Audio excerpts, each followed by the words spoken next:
Hello everyone, कैसे हैं आप सब। Welcome to my channel.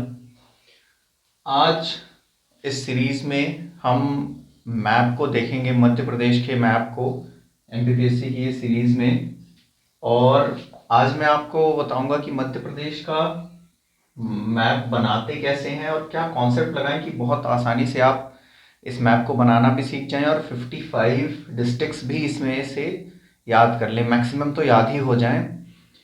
और ये बनाते हम कैसे हैं, और ये 55 डिस्ट्रिक्ट्स जो हैं ये कहाँ कहाँ बॉर्डर शेयर करते हैं, किससे किससे बॉर्डर शेयर करते हैं, इनको हम ऐसी कोई ट्रिक है क्या, या ऐसा कोई कॉन्सेप्ट है, या ऐसा कोई तरीका है कि ये पूरे के पूरे याद हो जाए। क्योंकि ये 55 डिस्ट्रिक्ट्स हैं मध्य प्रदेश में। अभी 3 नए डिस्ट्रिक्ट्स बनाए गए हैं, वो है मऊगंज, मैहर और पांडुना। तो ये 3 डिस्ट्रिक्ट नए ऐड होने के बाद हो गए हैं टोटल 55।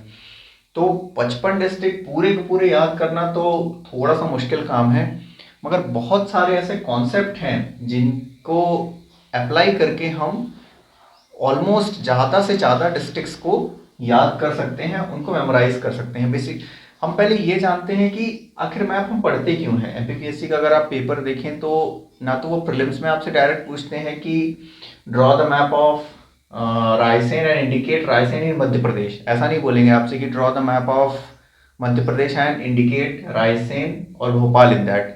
ना ही वो मेंस में आपसे ऐसा पूछते हैं कि draw the map of Madhya Pradesh and indicate Gwalior in that.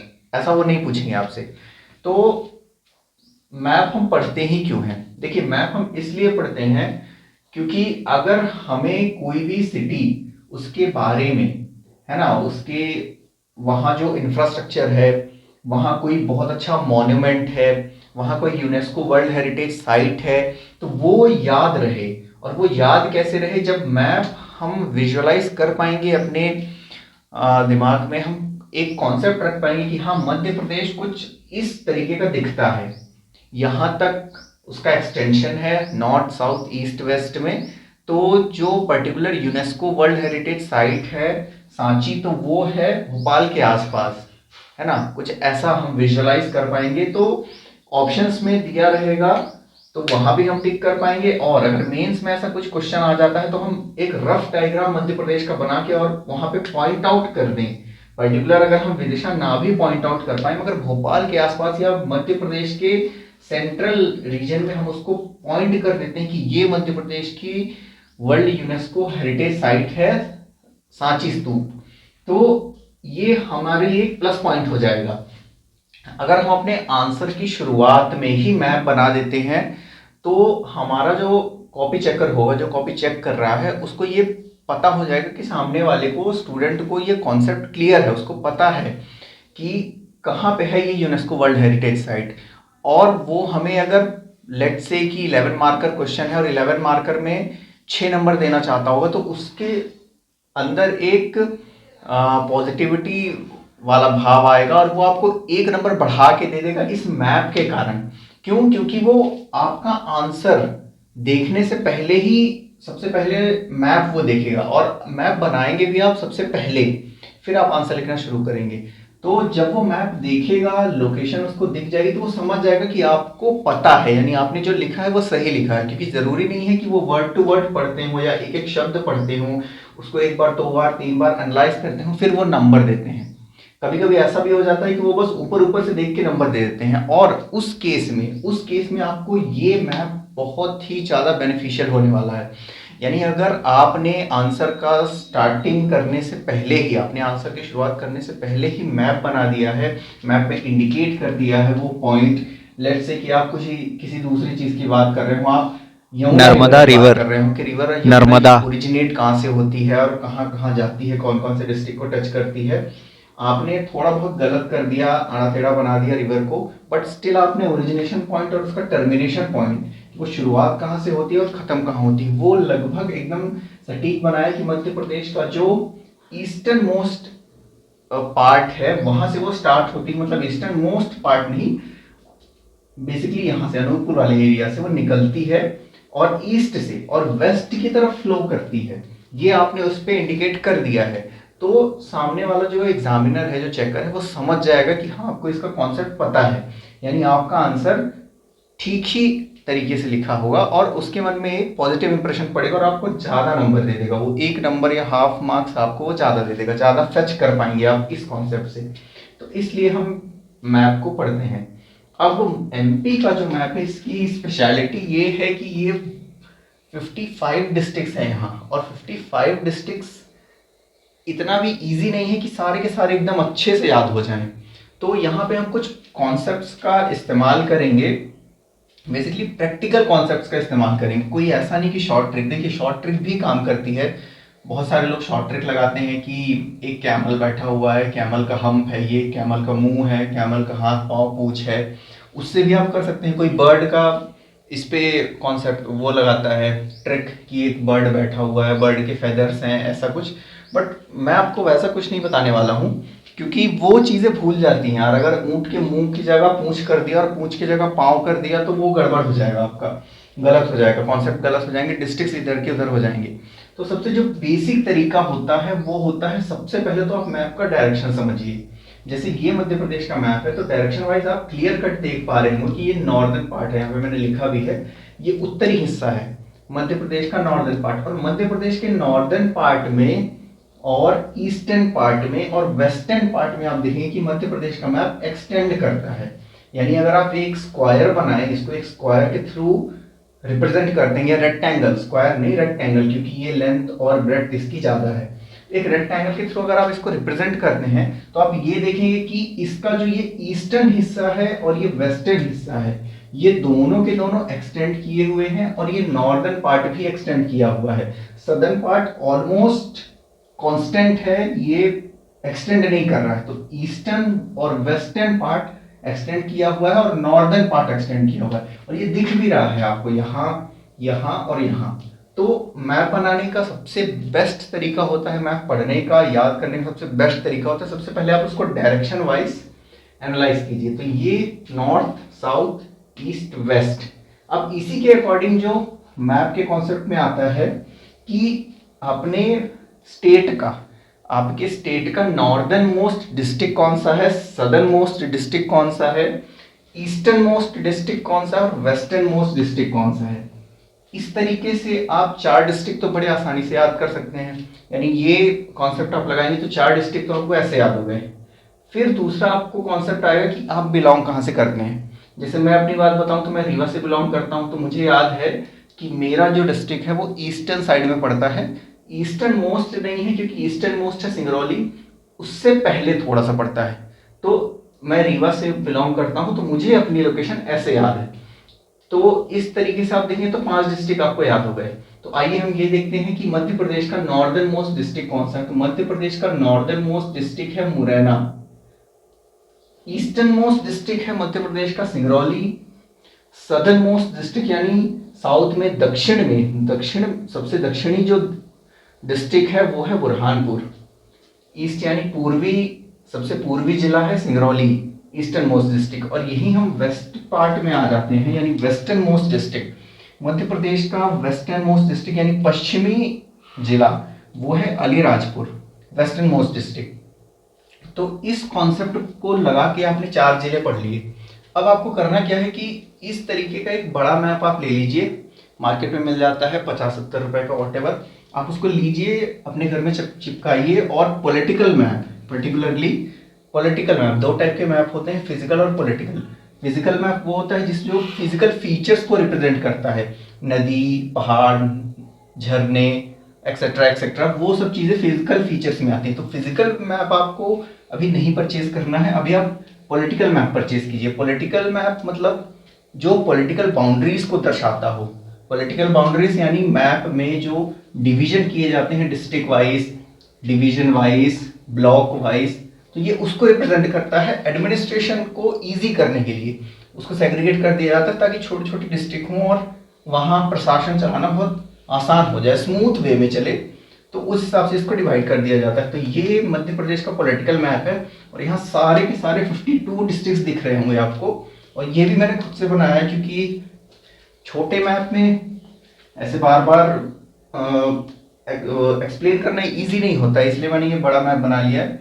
और ये मैप भी मुझे कई बार पढ़ पढ़ के याद हुआ है, कई बार मैंने देखा उसके कॉन्सेप्ट को और फिर कई बार बड़े मैप में देखा, छोटे मैप में देखा, बनाया, तब जाके ये तैयार हुआ है। तो सबसे पहले तो आपको करना है कि नॉर्थ, साउथ, ईस्ट और वेस्ट, ये 4 डिस्ट्रिक्ट इस तरीके से कवर करने हैं। इजी है, कोई बहुत डिफिकल्ट नहीं है। Northern most district of Madhya Pradesh, eastern most district of Madhya Pradesh, southern most district of Madhya Pradesh और western most district of Madhya Pradesh. सबसे पहले ये है ना, नॉर्थ में मुरैना, ईस्ट में सिंगरौली और सदर्न डिस्ट्रिक्ट यानी साउथ में बुरहानपुर और वेस्ट में वेस्टर्न मोस्ट डिस्ट्रिक्ट हो जाएगा अलीराजपुर। अब इसके बाद बारी आती है ये नॉर्थ वाला, अगर पार्ट देख रहे होंगे, नॉर्दर्न हिस्सा जो है इसका, ये आपको क्लियरली दिख पा रहा है कि ये नॉर्थ की तरफ एक्सटेंडेड है और इसमें मात्र यहाँ पे 1 2 3 4 5 डिस्ट्रिक्ट हैं। बीच में ये सारे 5 डिस्ट्रिक्ट को इंसर्कल करके 6वां डिस्ट्रिक्ट है। यानी ये भी बड़े आसानी से आपको याद हो जाएगा, लेट्स से एक लेमैन टर्म में। चलिए मैं आपको बाद में बताऊंगा कागज में।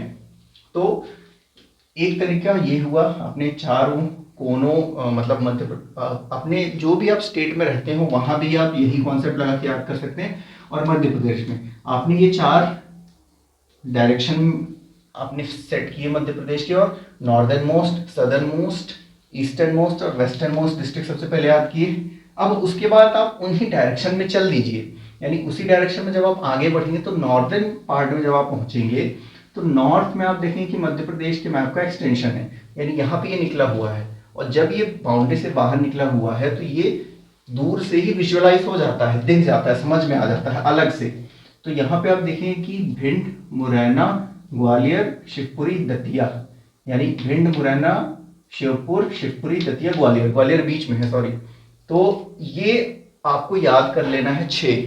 तो इस तरीके से आप 1 2 3 4 और ये 6 10, यानी ये नॉर्मल कॉन्सेप्ट से आपको 10 डिस्ट्रिक्ट इस तरीके से याद हो जाएंगे। अब इसके बाद आप और दूसरे एक्सटेंशंस पकड़िए मध्य प्रदेश के। अब दूसरा एक्सटेंशन अगर यहाँ पे देखें तो बॉर्डर वाइज आता है, यानी मध्य प्रदेश का जो बॉर्डर है दूसरे स्टेट से, आप इस तरफ देखेंगे तो यूपी आपको दिखेगा, उत्तर प्रदेश, तो मध्य प्रदेश, उत्तर प्रदेश से जो मध्य प्रदेश के डिस्ट्रिक्ट हैं तो 14 डिस्ट्रिक्ट्स अपना बॉर्डर शेयर करते हैं उत्तर प्रदेश से। फिर आप राजस्थान साइड आएंगे तो राजस्थान में मध्य प्रदेश के जो 10 डिस्ट्रिक्ट हैं वो बॉर्डर शेयर करते हैं राजस्थान से। ठीक उसी प्रकार महाराष्ट्र में नीचे सदर्न साइड आएंगे आप तो एमपी के नीचे महाराष्ट्र है, तो महाराष्ट्र से एमपी के 10 ऐसे डिस्ट्रिक्ट हैं जो बॉर्डर शेयर करते हैं। ठीक उसी प्रकार ईस्टर्न साइड आएंगे आप, पूर्वी दिशा में आएंगे तो छत्तीसगढ़ आपको मिलेगा, और छत्तीसगढ़ से मध्य प्रदेश के 7 डिस्ट्रिक्ट हैं जो बॉर्डर शेयर करते हैं। मगर जैसे ही आप वेस्टर्न पार्ट में आएंगे, वेस्ट में, तो वेस्ट में आप देखेंगे कि गुजरात है और गुजरात से मात्र 2 डिस्ट्रिक्ट ऐसे हैं जो बॉर्डर शेयर करते हैं। तो ये कॉन्सेप्ट भी आपको बड़े आसानी से याद हो जाएगा, झाबुआ, अलीराजपुर, यानी मध्य प्रदेश का जो वेस्टर्न मोस्ट हिस्सा है और वेस्टर्न मोस्ट डिस्ट्रिक्ट भी है, और वही 2 डिस्ट्रिक्ट हैं जो गुजरात से बॉर्डर शेयर करते हैं वेस्टर्न पार्ट में। तो इस तरीके से भी आपको 2 डिस्ट्रिक्ट याद हो गए बॉर्डर एरिया से, बॉर्डर साइड से, कि बॉर्डर साइड से 2 ऐसे डिस्ट्रिक्ट हैं जो सिर्फ गुजरात से बॉर्डर शेयर करते हैं, यानी 2। इसके अलावा आप ये 2 डिस्ट्रिक्ट भी देखेंगे जो राजस्थान से बॉर्डर शेयर करते हैं, नीमच और मंदसौर, है ना। गुजरात से जो 2 डिस्ट्रिक्ट बॉर्डर शेयर करते हैं वो है झाबुआ और अलीराजपुर, ये 2 डिस्ट्रिक्ट हो गए। और वहीं पे आप इस वाले पोर्शन में आएंगे तो ये भी थोड़ा सा एक्सटेंडेड है, यानी बाहर निकला हुआ है, और जो चीज एक्सटेंडेड है वो अलग से ही दिख जाती है। यानी इस मैप में अगर आप गौर करेंगे तो ये नॉर्दर्न वाला हिस्सा अलग से दिख जा रहा है, समझ में आ रहा है, ये वाला हिस्सा समझ में आ रहा है। तो यहाँ पे भी आप बड़े आसानी से ये कॉन्सेप्ट आपके दिमाग में बैठ जाएगा कि हाँ यार, ये पोर्शन मध्य प्रदेश का अलग से निकला हुआ है, मध्य प्रदेश से बाहर निकला हुआ है। तो ये है नीमच और मंदसौर, और ये बॉर्डर शेयर करते हैं राजस्थान से। तो ये 2 डिस्ट्रिक्ट भी आपको इसी तरीके से याद हो जाएंगे। तो सबसे पहले आप बॉर्डर पे जाइए, मध्य प्रदेश का जो बॉर्डर एरिया है, यानी अब मैं आपको बताता हूँ कागज वाला कॉन्सेप्ट। देखिए, सबसे पहले लेमैन टर्म में अगर आप कोई मैप बना रहे हैं तो कैसे बनाएंगे, मध्य प्रदेश का मैप स्पेशली जब बनाएंगे तो कैसे बनाएंगे। आपको जैसे मैंने बताया था कि इसको अगर आप रेक्टेंगल में रखते हैं तो इसका ये ईस्टर्न हिस्सा और वेस्टर्न हिस्सा एक्सटेंडेड है ना। ये नॉर्मल गया, और ईस्टर्न और वेस्टर्न पार्ट एक्सटेंडेड है, उसके साथ साथ नॉर्दर्न हिस्सा भी एक्सटेंडेड है मगर बीच से। तो यहाँ पे आप कुछ ऐसा कर देंगे तो ये हो जाएगा मध्य प्रदेश का मैप, है ना, लेमैन टर्म में। क्यों? क्योंकि यहाँ आप इस तरह करेंगे तो ये यहाँ पे 1 2 3 4 5 ये मध्य प्रदेश के ऊपर के नदर्न मोस्ट 5 डिस्ट्रिक्ट को रिप्रेजेंट कर देगा। इस तरफ ये वेस्टर्न डिस्ट्रिक्ट्स को रिप्रेजेंट कर देगा, इस तरफ ये ईस्टर्न डिस्ट्रिक्ट्स को रिप्रेजेंट कर देगा और ये सदर्न मोस्ट डिस्ट्रिक्ट को रिप्रेजेंट कर देगा।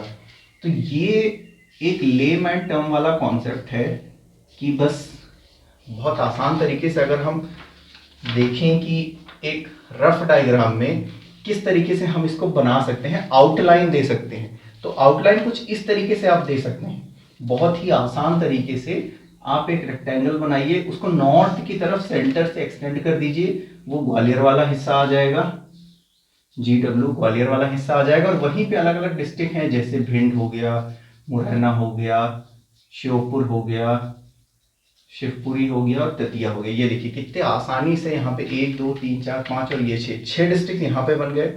और ईस्टर्न मोस्ट डिस्ट्रिक्ट आप पकड़ सकते हैं यहाँ पे सिंगरौली।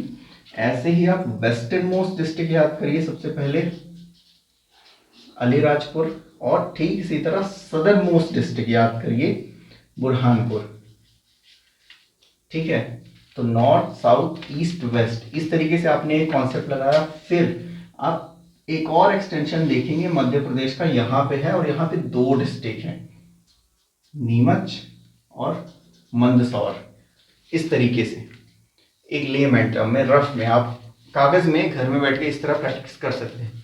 फिर आप आ जाइए मध्य प्रदेश के बीचों बीच, मध्य प्रदेश के बीचों बीच नहीं, ये जो आपने एक्सटेंशन बनाया है उसी के साथ नीचे यहाँ पे बना दीजिए आप मध्य प्रदेश का कैपिटल, यानी मध्य प्रदेश की राजधानी भोपाल। अब जब आप भोपाल बनाएंगे तो उसके एडजेसेंट डिस्ट्रिक्ट्स भी बना दीजिए, एडजेसेंट डिस्ट्रिक्ट्स। और एडजेसेंट डिस्ट्रिक्ट्स हैं कौन कौन से जो भोपाल से बॉर्डर शेयर करते हैं? वो है एक विदिशा, आप यहाँ पे इस तरीके से विदिशा रिप्रेजेंट कर दीजिए। यहाँ पे आप एक रायसेन डिस्ट्रिक्ट रिप्रेजेंट कर दीजिए। आप यहाँ पे ऐसे सीहोर डिस्ट्रिक्ट रिप्रेजेंट कर दीजिए और यहाँ पे आप राजगढ़ रिप्रेजेंट कर दीजिए। और ये जो छोटा सा हिस्सा बच रहा है इसमें आप गुना रिप्रेजेंट कर दीजिए, यानी 1 2 3 4 5 और ये 6वां भोपाल। तो इस कॉन्सेप्ट से भी आपको कुछ डिस्ट्रिक्ट्स मिल गए, यानी नॉर्थ साउथ ईस्ट वेस्ट और जो 2 एक्सटेंशन है वो, और सेंट्रल रीजन। यानी इस तरीके से इस कॉन्सेप्ट से अगर आप याद करेंगे तो एक दिन में ऑलमोस्ट 15 से 20 डिस्ट्रिक्ट आपको याद हो जाएंगे और वो आपके दिमाग में विजुअलाइज रहेंगे, वो आपके दिमाग में विजुअलाइज रहेंगे। और आप जब भी कागज उठाएंगे एक लेमैन टर्म में मध्य प्रदेश का आप मैप बनाएंगे तो धीरे धीरे प्रैक्टिस करके आप यहाँ से यहाँ पहुँच जाएंगे। इस तरीके का रिफाइंड मैप आप बना पाएंगे, मगर शुरुआत आपको ऐसी ही करनी होगी। ये जो बेसिक से स्टार्ट कर रहे हैं उनके लिए भी है और जो ऑलमोस्ट पढ़ भी चुके हैं उनके लिए भी है, कि अगर आपको एक रफ बनाना है डायग्राम, मेंस में क्वेश्चन पूछ लिया है आपसे यूनेस्को वर्ल्ड हेरिटेज साइट का, तो आपने आंसर की शुरुआत की और उसी में आपने मध्य प्रदेश को इस तरीके से बनाया और यहाँ पे आपने मार्क करके बता दिया कि भैया ये है हमारा विदिशा और यहाँ पे है UNESCO world heritage site Sanchi. और फिर अपने आप आंसर को लिखना स्टार्ट कीजिए। तो इस तरीके से अगर आप मैप बनाएंगे तो बड़े आसानी से कर सकते हैं। अब आते हैं हम पूरे के पूरे 55 डिस्ट्रिक्ट्स में कि 55 डिस्ट्रिक्ट्स याद कैसे करें। तो देखिए बहुत सारे लोग इसमें कॉन्सेप्ट्स आपको बताते हैं, ऊंट कैमल वाला वगैरह वगैरह वगैरह, तो आप लगा सकते हैं वो भी अगर आप उससे कंफर्टेबल हैं, अगर आपको वो कॉन्सेप्ट्स याद रहते हैं, क्योंकि वो अल्फ़ाबेट के अकॉर्डिंग जाएंगे तब भी अल्फ़ाबेट्स अगर एक्सचेंज हुए तो डिस्ट्रिक्ट एक्सचेंज हो जाएंगे और वो याद नहीं होगा। और दूसरा अगर ऊंट वाला कॉन्सेप्ट लगाते हैं, किसी चिड़िया वाला बर्ड वाला, उसमें भी थोड़ी सी प्रॉब्लम ये है कि वो कॉन्सेप्ट याद रहेगा कि नहीं। बट ये जो प्रैक्टिकल अप्रोच है नॉर्थ साउथ ईस्ट वेस्ट वाली और ये 2 एक्सटेंशन वाली, फिर सेंट्रल रीजन में आप जाइए, अगर आप इतना बनाने से स्टार्ट करते हैं और घर में इस तरह का बड़ा एक फिजिकल पॉलिटिकल मैप घर में रख लेते हैं, उसको देखते जाते हैं। आप देखते जाइए, हफ्ते भर में आप धीरे धीरे इससे आगे बढ़ जाएंगे। यानी जो ये हिस्सा मैंने बनाया था, आप यहाँ के बाद इसके बाद आप दूसरे इसके एडजेसेंट डिस्ट्रिक्ट्स भी बनाने लगेंगे। धीरे धीरे आपको याद आने लगेगा कि अच्छा ईस्टर्न मोस्ट पार्ट ये है सिंगरौली, उसके बगल में रीवा, फिर सतना, और नीचे साइड आप जाएंगे तो सीधी, शहडोल, उमरिया, डिंडोरी, और उसके साथ साथ ये फिर आप कॉर्नर पकड़ते जाइए, है ना। तो ये कॉर्नर आप पकड़ेंगे तो मध्य प्रदेश का जो सदर्न साइड का साउथ ईस्टर्न कॉर्नर है वो है बालाघाट। ठीक इसी प्रकार से नॉर्थ ईस्ट का जो कॉर्नर है वो है मऊगंज। पहले रीवा था, अब यहाँ पे मऊगंज भी ऐड हो गया है, तो ये कोना हो गया मऊगंज। इसी तरह नॉर्दर्न वाला पार्ट हो गया। इसी तरह इस तरफ आ जाइए, ये वाला, ये यानी इसको हम बोल सकते हैं नॉर्थ वेस्ट कॉर्नर। तो नॉर्थ वेस्ट कॉर्नर में नीमच, मंदसौर। यहाँ पे आ जाइए आप तो साउथ वेस्टर्न कॉर्नर, तो यहाँ पे आपको बुरहानपुर, बरवानी, अलीराजपुर, झाबुआ, धार, खरगोन, इस तरह। और फिर जब धीरे धीरे आप ये ऐसे बनाने लगेंगे ना, तो आपको डिस्ट्रिक्ट वाइज याद हो जाएगा कि अच्छा यार, इंदौर मध्य प्रदेश का सबसे क्लीनेस्ट सिटी है, क्लीनेस्ट सिटी ऑफ पूरा इंडिया है ना, cleanest city in India Indore. तो उस तरीके से आप कॉन्सेप्ट लगाने लगे कि अच्छा इंदौर है, और इंदौर के जस्ट बगल में उज्जैन है, महाकाल की नगरी। तो उस हिसाब से आप एडजेसेंट पे लगा पाएंगे कि अच्छा इंदौर के बगल में उज्जैन है, और उसी के नीचे है धार, इंडस्ट्रियल कैपिटल ऑफ मध्य प्रदेश। यहाँ बहुत सारी इंडस्ट्रीज हैं, व्हीकल इंडस्ट्रीज वगैरह आप देख सकते हैं। और फिर उसी प्रकार से आप रिवर वाइज भी बना पाएंगे, यानी रिवर नर्मदा यहाँ से निकलती है अनूपपुर से, और ये कौन कौन से डिस्ट्रिक्ट होते हुए जाती है यहाँ से, जबलपुर हो गया, नरसिंहपुर, रायसेन, ऐसे इस तरीके से आप वो भी याद कर पाएंगे। और अपना खुद का डिस्ट्रिक्ट, आप कहाँ से बिलोंग करते हैं, लेट से कोई रीवा से, कोई सतना से, कोई सीधी से, कोई भोपाल, विदिशा, सागर, दमोह या ग्वालियर साइड से, तो आप जहाँ कहीं से बिलोंग करते हैं वो वाला कॉन्सेप्ट लगाइए, और उसके एडजेसेंट डिस्ट्रिक्ट देखिए, यानी उसके पड़ोसी कौन सा डिस्ट्रिक्ट आपके डिस्ट्रिक्ट के नॉर्दर्न साइड में है, सदर्न साइड में है, ईस्टर्न साइड में है, वेस्टर्न साइड में है। क्यों? क्योंकि ये एक प्रैक्टिकल अप्रोच है। कोई भी मैप हम बनाते हैं तो हम डायरेक्शन वाइज ही चलते हैं, नॉर्थ, साउथ, ईस्ट, वेस्ट। उस मैप में नॉर्दर्न हिस्से में क्या है, सदर्न हिस्से में क्या है, ईस्टर्न पार्ट में क्या है, वेस्टर्न पार्ट में क्या है, हम इसी तरह देखते हैं। जैसे अब यहाँ पे आप मैहर में आ जाइए, मैहर हमारा नया डिस्ट्रिक्ट बनाया गया है मध्य प्रदेश में। तो अब मैहर में आप एक कॉन्सेप्ट लगा के याद कर सकते हैं कि मैहर बहुत सारे डिस्ट्रिक्ट से बॉर्डर शेयर करता है, जैसे रीवा, सतना, पन्ना, कटनी, उमरिया, शहडोल, सीधी, यानी 7 डिस्ट्रिक्ट से। ये एक ऐसा डिस्ट्रिक्ट है जो 7 डिस्ट्रिक्ट से बॉर्डर शेयर करता है। यानी अगर आप मैहर को विजुअलाइज कर पाएंगे तो 7 के 7 डिस्ट्रिक्ट, यानी मैहर के नॉर्थ में कौन है, मैहर के साउथ में कौन है, मैहर के ईस्ट में कौन है, मैहर के वेस्ट में कौन है, यानी 4 मैहर बना के 4 डिस्ट्रिक्ट अगर आपने ऐसे बना लिए, नॉर्थ, साउथ, ईस्ट, वेस्ट, तो उसके एडजेसेंट में अगल बगल फिर आपसे बन जाएंगे। मगर ये धीरे धीरे होगा, एक दिन में नहीं होगा। पहले दिन में आपको 52 डिस्ट्रिक्ट पूरे के पूरे नहीं याद हो जाएंगे, नहीं विजुअलाइज कर पाएंगे आप, मगर धीरे धीरे कर पाएंगे। और उसका सबसे बेस्ट तरीका यही है कि नॉर्थ, साउथ, ईस्ट, वेस्ट आप मैप में बनाइए, फिर आप अपना फेवरेट डिस्ट्रिक्ट उस पर इंडिकेट कीजिए, और उसके एडजेसेंट साइड में देखिए कि उसके नॉर्थ, साउथ, ईस्ट, वेस्ट में कौन है। और फिर मैप में आप देखिए कि नॉर्दर्न पोर्शन में ये एक्सटेंशन है, तो ग्वालियर वाला एक्सटेंशन, उसमें भिंड, मुरैना, श्योपुर, शिवपुरी, दतिया, ये सारी चीज़ें हैं। और फिर एक एक्सटेंशन यहाँ पे है, तो नीमच, मंदसौर, ये ओपीएम के लिए एरिया फेमस है। नीमच में यहाँ पे बहुत बड़ा एक सोलर पावर पार्क है, वो भी आप देख सकते हैं। इसी तरह रीवा में भी एक बहुत बड़ा सोलर पावर प्लांट है 750 मेगावाट का, ये भी बहुत फेमस है। दिल्ली मेट्रो को यहाँ से इलेक्ट्रिसिटी सप्लाई होती है। तो इस तरीके से आप अगर एक बार मैप याद कर लेते हैं तो फिर आपके लिए बहुत इजी हो जाएगा। यहाँ पे forest, reverse, dams, energy power projects, बहुत सारी चीज़ें आप बहुत आसानी से कर पाएंगे। और इस मैप की सीरीज में मैं धीरे धीरे आपको ये बताता जाऊंगा, यानी कलर कोडिंग कर करके मैं आपको डिविजन्स बताऊंगा कि मध्य प्रदेश में टोटल 10 डिवीजन है, तो कौन कौन से डिवीजन कहाँ कहाँ है और कौन से डिवीजन में कितने डिस्ट्रिक्ट्स आते हैं, मैं ये भी आपको बताऊंगा और कलर कोडिंग करके बताऊंगा, सो दैट बहुत इजीली आपके दिमाग में वो चीज़ विजुअलाइज हो जाए और याद हो जाए धीरे धीरे करके। इस मैप के बाद कलर कोडिंग करके जो मैंने डिवीजन वाला मैप बताया है वो डिवीजन वाला मैप आएगा। उस डिवीजन वाले मैप के साथ साथ आपको दूसरे मैप की पूरी पूरी सीरीज आएगी, मतलब मैप के थ्रू बहुत सारे कॉन्सेप्ट्स मैं क्लियर करूंगा मध्य प्रदेश के। जैसे मध्य प्रदेश में आपको पता होगा कि मध्य प्रदेश ट्राइबल सिनेरियो के लिए बहुत फेमस है। मध्य प्रदेश में बहुत सारी ट्राइब्स रहती हैं और ट्राइब्स में अगर आप जाएंगे तो आपको tribal paintings, tribal folk art, बहुत सारी चीज़ें, ट्राइबल आर्ट एंड कल्चर आपको मिलेगी। और मध्य प्रदेश में बहुत सारी ट्राइब्स रहती हैं। इंडिया की हमारी बहुत सारी ट्राइब्स मध्य प्रदेश से बिलोंग करती हैं।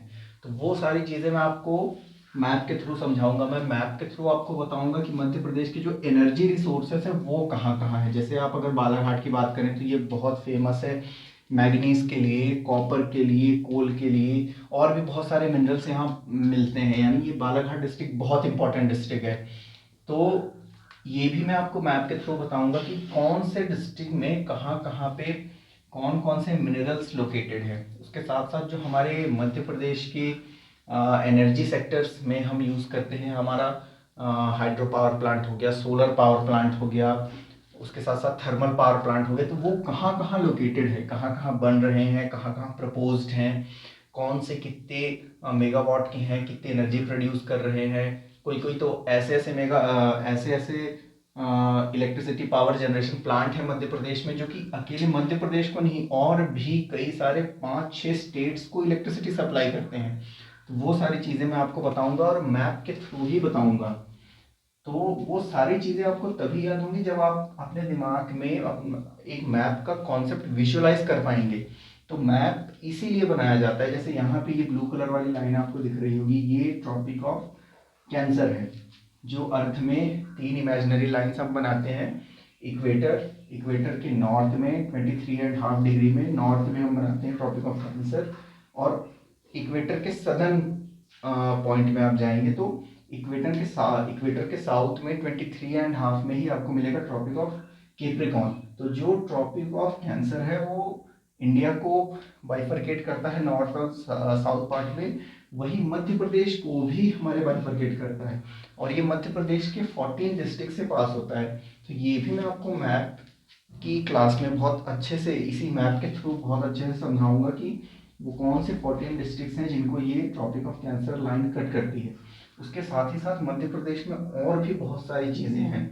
मध्य प्रदेश के एनर्जी रिसोर्सेज के साथ साथ आप मध्य प्रदेश का पॉपुलेशन यानी जेंडर रेशियो के साथ साथ लिटरेसी रेट मध्य प्रदेश का, ये सारी चीज़ें भी मैं आपको मैप के कॉन्सेप्ट से बताऊंगा। और ये बहुत इजी हो जाता है इस तरीके से पढ़ना, विजुअलाइज करना, इसको लंबे समय तक याद रखना। क्यों?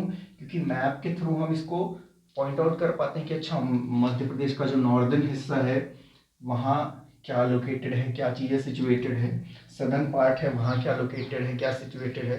तो मैप के कॉन्सेप्ट से बहुत इजी हो जाता है, मगर उसके लिए आपको ये पूरा का पूरा मैप बनना चाहिए, विजुअलाइज कर पाए आप।